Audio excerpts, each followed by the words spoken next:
Kan 'n tuisbly mamma meer inkomste huis toe bring as haar man wat die broodwinner is? Ja, sy kan.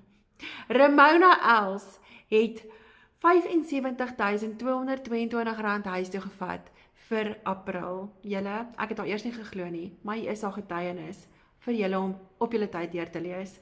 So, imagine hoe baie chocolates kan sy koop. Well done Ramona Els. Well done dat jy uitgehou het en aangehou het en deurgedruk het en hierdie tipe geldjie vir jou familie huis toe gebring het. So, weet julle wat? Ek het presies dieselfde stelsel as sy.